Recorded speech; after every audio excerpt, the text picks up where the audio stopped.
Morning students. Today we are going to discuss about the long run supply curve of a firm. Long run supply curve of a firm under perfect competition ಅಂತ ಕೇಳ್ತಾರೆ ಇದು ಅಥವಾ explain the long run supply curve with the help of diagram ಅಂತ ಕೇಳ್ತಾರೆ. ಈ perfect competition ಕೇಳದೇ ಇದ್ರೂ ಕೂಡ explain the long run supply curve with the help of diagram ಅಂತ ಕೇಳ್ತಾರೆ. ಇವಾಗ ನಮಗೆ ಫಸ್ಟ್ ಯಾವ ತರ ಬರೀಬೇಕು, ಲಾಂಗ್ ರನ್ ಅಂದ್ರೆ ಏನು, ಸಪ್ಲೈ ಅಂದ್ರೆ ಏನು, ಸಪ್ಲೈ ಕರ್ವ್ ಅಂದ್ರೆ ಏನು ಅಂತ ತಿಳ್ಕೊಬೇಕು. Long run is A period in which output can be increased by increasing both fixed factors and variable factors. Long run is A period in which output can be increased by increasing both fixed factors and variable factors. We already know about what are fixed factors, what are variable factors.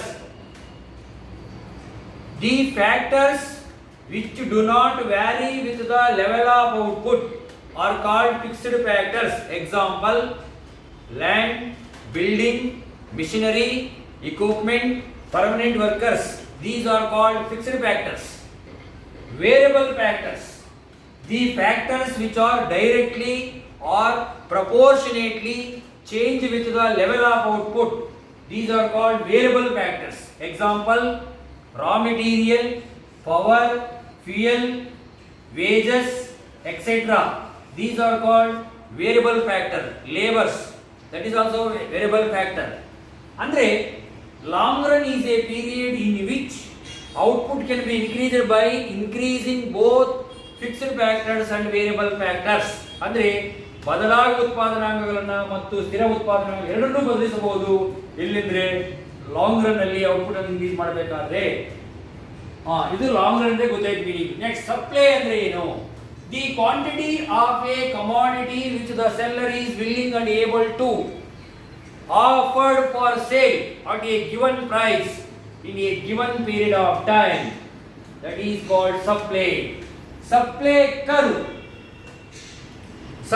curve shows the output levels supplied by the producer at different prices in the market. Athava a graphical representation of supply schedule is known as supply curve. ಇದು ನಮಗೆ main ಆಗಿ ಬೇಕಾಗಿರ್ತಕ್ಕಂಥದ್ದು. Question ಕೇಳಿದಾಗ long run ಅಂದ್ರೆ ಏನು, supply ಅಂದ್ರೆ ಏನು, supply curve ಅಂದ್ರೆ ಏನು ಅಂತ ಎಲ್ಲ ಒಂದು ಪಾಯಿಂಟ್ ವೈಸ್ ವಿವರಿಸಿದಾಗ ನಮಗೆ ಕಾನ್ಸೆಪ್ಟ್ ಪೂರ್ತಿಯಾಗಿ ಗೊತ್ತಿದೆ ಅಂತ ಅರ್ಥ. ಇವಾಗ long run supply curve. Long run supply curve is that part of the long run marginal cost curve. Long run supply curve is that part of the long run marginal cost curve which is rising upwards from long run average cost, in the diagram. Long run supply curve can be explained with the help of two parts with the help of diagrams. Part 1, profit maximizing output level. Price is greater than or equal to minimum of LRAC. Part 1. Part 2 or case 2, profit maximizing output level. Price is less than or equal to minimum of LRAC. ಇವಾಗ first one ಏನು, price is greater than or equal to minimum of LRAC.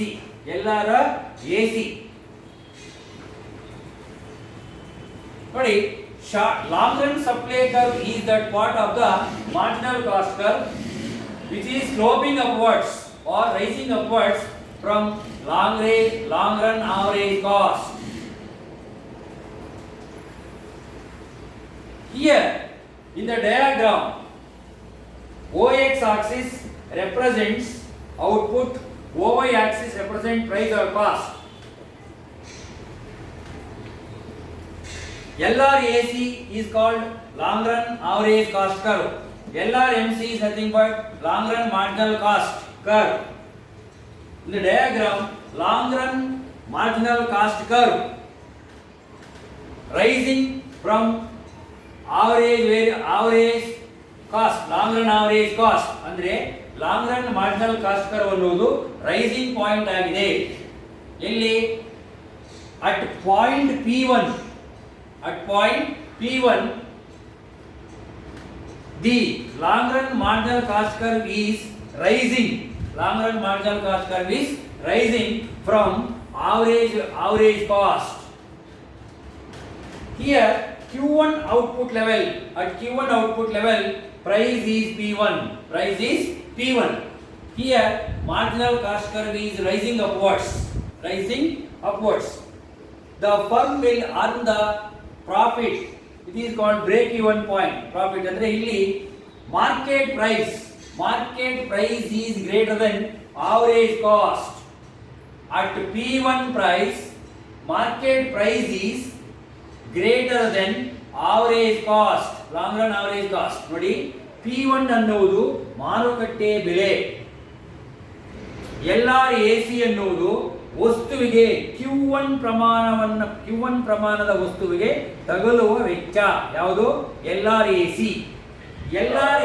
ಅನ್ನುವುದು ಇಲ್ಲಿದ್ದರೆ market price ಇಲ್ಲಿದೆ. ಹಾಗಾದ್ರೆ ಖರ್ಚು ಜಾಸ್ತಿ ಇದೆಯಾ, ಬೆಲೆ ಜಾಸ್ತಿ ಇದೆಯಾ? ಒಂದು Q1 ಒಂದು ವಸ್ತುವನ್ನ ಉತ್ಪಾದಿಸಲು ಮಾಡುವ ಸರಾಸರಿ ವೆಚ್ಚ ಇದು. Q1 ವಸ್ತುವಿಗೆ ನಿಗದಿ ಮಾಡಿರುವ ಬೆಲೆ ಇದು. ಹಾಗಾದ್ರೆ ಖರ್ಚು ಜಾಸ್ತಿ ಇದೆಯಾ, ಬೆಲೆ ಜಾಸ್ತಿ ಇದೆಯಾ? ಬೆಲೆ ಜಾಸ್ತಿ ಇದೆ. ವಸ್ತುವಿಗೆ ನಾವು ಮಾಡಿರುವ ಸರಾಸರಿ ಖರ್ಚಿಗಿಂತ ಆ ವಸ್ತುವಿಗೆ ನಿಗದಿ ಮಾಡಿರುವ ಬೆಲೆ ಏನಾಗಿದೆ? ಹೆಚ್ಚಾಗಿದೆ. ಅದರಿಂದ the firm will earn the profit at P1. In the long run, at P1, Q1 is the output level in which firm will make the profit. Because here marginal cost curve is sloping upwards from average cost. Next, case 2. When price is less than LRAC, minimum of LRAC,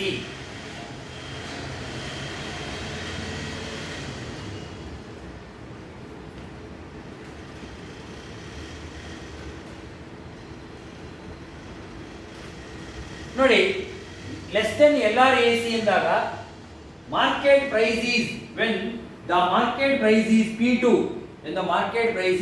P2, the firm will not produce any positive output. When market price is P2, here the average cost exceeds the market price. ಅಂದ್ರೆ ಬೆಲೆಯು P2 ಇದ್ದಾಗ average cost P2 ಗಿಂತ ಹೆಚ್ಚಾಗಿದೆ. ಬೆಲೆ ಇಲ್ಲಿಗಿದೆ, ಖರ್ಚು ಅಲ್ಲಿಗಿದೆ. ನೋಡಿ, P2 ಅನ್ನೋದು ಇಲ್ಲಿಗಿದೆ, average cost ಇಲ್ಲಿದೆ. ಹಾಗಾದ್ರೆ ಬೆಲೆಗಿಂತ ಖರ್ಚು ಏನಾಗಿದೆ? ಹೆಚ್ಚಾಗಿದೆ. ಅದರಿಂದ ಏನಾಗುತ್ತೆ ಅವಾಗ? ಉದ್ಯಮ, the firm will incur the loss. So the firm will not produce anything. So here there is no supply curve. ಉದ್ಯಮ ಏನು ಉತ್ಪಾದನೆ ಮಾಡದೇ ಇದ್ದಾಗ ಸಪ್ಲೈ ಎಲ್ಲಾಗುತ್ತೆ? ಇಲ್ಲಿ ಸಪ್ಲೈ ಅನ್ನೋದು ಇರುವುದಿಲ್ಲ. The firm will produce zero output because at P2 market price average cost exceeds the price, so the firm will not produce anything. By integrating these two, case 1 and case 2, market supply curve is that part of long run marginal cost curve which is sloping upwards from long run average cost. Because by combining case 1 and case 2, the firm where it earns the profit, or what price the firm earns the profit, on that onwards the supply is going on. So supply curve, the bold line shows the supply curve because here average cost is equal or greater than or minimum of LRAC. ಅಂದ್ರೆ ನೋಡಿ, market price is equal to or greater than or minimum of LRAC. So here the long run marginal cost curve is rising upwards. This is called supply curve. This is called a supply curve. ಅಂದ್ರೆ ಏನಂತ ಅರ್ಥ ಅಂದ್ರೆ ನೋಡಿ ಅರ್ಥ ಮಾಡ್ಕೊಳ್ಳಿ. ಇದು ಬೆಲೆಯು LRAC ಗಿಂತ ಅಧಿಕವಾಗಿದ್ದಾಗ, ಬೆಲೆಯು LRAC ಗಿಂತ ಕಡಿಮೆ ಇದ್ದಾಗ, ಇಲ್ಲಿ ಬೆಲೆ ಸಪೋಸ್ ಮಾರ್ಕೆಟ್ ಪ್ರೈಸ್ P1 ಅನ್ಕೊಳ್ಳಿ, ಬೆಲೆಯು P1 ಆಗಿದ್ರೆ ಉತ್ಪಾದನೆ Q1. ಈ P1 ಬೆಲೆಗೆ Q1 ಅಷ್ಟು ಉತ್ಪಾದನೆ ಮಾಡಿದರೆ ಬಂದಿರತಕ್ಕಂಥ ಖರ್ಚು ಇದು LRAC. ಹಾಗಾದ್ರೆ ಇಲ್ಲಿ Q1 ಗೆ ಮಾಡಿರುವ ಖರ್ಚು P1, Q1 ಗೆ ನಿಗದಿ ಮಾಡಿರುವ ಬೆಲೆ P1, ಮಾಡಿರುವ ಖರ್ಚು ಇದು. ಹಾಗಾದ್ರೆ ಖರ್ಚಿಗಿಂತ ನಾವು ಬೆಲೆಯನ್ನ ಹೆಚ್ಚಾಗಿ ಫಿಕ್ಸ್ ಮಾಡಿದ್ದೀವಿ. ಆದ್ರಿಂದ ಏನಾಗುತ್ತದೆ, ಈ ಪಾಯಿಂಟ್ ಅಲ್ಲಿ ಲಾಭ ಬರುತ್ತೆ. ಯಾವ ಪಾಯಿಂಟ್ ಅಲ್ಲಿ? ಪಾಯಿಂಟ್ E1 ಅನ್ಕೊಳ್ಳಿದ್ದೇನೆ. E1 is the equilibrium point ಅನ್ಕೊಳ್ಳಿ. ಯಾಕಂದ್ರೆ because here market price is greater than average cost, long run average cost. So the firm will earn the profit. When price is P2, average cost exceeds the market price. Average cost exceeds the market price. ಅಂದ್ರೆ P2 ಬೆಲೆ ನಿಗದಿ ಮಾಡಿದಾಗ ಬೆಲೆ ಕಡಿಮೆ ಇರ್ತದೆ, ಖರ್ಚು ಜಾಸ್ತಿ ಇರ್ತದೆ, ಆವಾಗ ಉದ್ಯಮ ನಷ್ಟ ಆಗುತ್ತೆ. ಲಾಭ ಗಳಿಸಬಹುದು ಏನಾಗುತ್ತೆ? ನಷ್ಟ ಆಗುತ್ತೆ. ಅದರಿಂದ ಇವೆರಡನ್ನೂ ನಾವು ಕಂಬೈನ್ ಮಾಡಿದಾಗ ನಮಗೆ ಮಾರ್ಕೆಟ್ ಸಪ್ಲೈ ಕರ್ವ್ ಬರುತ್ತೆ. ಎಲ್ಲಿಂದ ಬರುತ್ತೆ ಅಂದ್ರೆ ಅಟ್ E1 ಇಂದ ಅಬೌವ್ ಬರುತ್ತೆ. Because the firm will earn the profit at E1 onwards ಅಥವಾ P1 ಪ್ರೈಸ್ ಆನ್ವರ್ಡ್ಸ್. ಬೆಲೆ P1 ಗಿಂತ ಮೇಲೆ ಹೋಗೋದಂತೆಲ್ಲ ಸಪ್ಲೈ ಕರ್ವ್ ಕ್ರಿಯೇಟ್ ಆಗ್ತಿರ್ತದೆ, ಸಪ್ಲೈ ಹೆಚ್ಚಾಗ್ತಿರ್ತದೆ. P1 ಗಿಂತ ಬೆಲೆ ಕಡಿಮೆ ಆದಂತೆಲ್ಲ ಸಪ್ಲೈ ಕರ್ವ್ ಇರುವುದೇ ಇಲ್ಲ. ಯಾಕಂದ್ರೆ the firm will incur the loss because market price is less than average cost. Market price is less than average cost. P1 ಗಿಂತ ಬೆಲೆ ಏನಾದರೂ ಕಡಿಮೆ ಇದ್ದಾಗ ಅವರೇಜ್ ಕಾಸ್ಟ್ ಹೆಚ್ಚಾಗಿರ್ತದೆ, ಮಾರ್ಕೆಟ್ ಪ್ರೈಸ್ ಕಡಿಮೆ ಇರ್ತದೆ. ಅದರಿಂದ ಇಲ್ಲಿ ಸಪ್ಲೈ ಕರ್ವ್ ಅನ್ನೋದೇ ಇರುವುದಿಲ್ಲ. P1 ಗಿಂತ ಮೇಲೆ ಬೆಲೆ ಫಿಕ್ಸ್ ಮಾಡಿದಾಗ ಮಾರ್ಕೆಟ್ ಪ್ರೈಸು ಅವರೇಜ್ ಕಾಸ್ಟ್ ಗಿಂತ ಹೆಚ್ಚಾಗಿರ್ತದೆ ಅಥವಾ ಈಕ್ವಲ್ ಆಗೋದು ಇರ್ತದೆ. ಅದರಿಂದ ಅಲ್ಲಿ ಸಪ್ಲೈ ಆಗ್ತಾ ಇರ್ತದೆ. ಅದರಿಂದ supply curve is bold line which is rising upwards from a long run average cost. Long run average cost ಇಂದ ಅದು ರೈಸ್ ಆಗ್ತಾ ಹೋಗ್ತದೆ. ಯಾಕಂದ್ರೆ ಅಲ್ಲಿ ಅವರೇಜ್ ಕಾಸ್ಟ್ ಕಡಿಮೆ ಇರ್ತದೆ, ಬೆಲೆ ಹೆಚ್ಚಾಗಿರ್ತದೆ. ಇದು long run average cost with the help of diagram.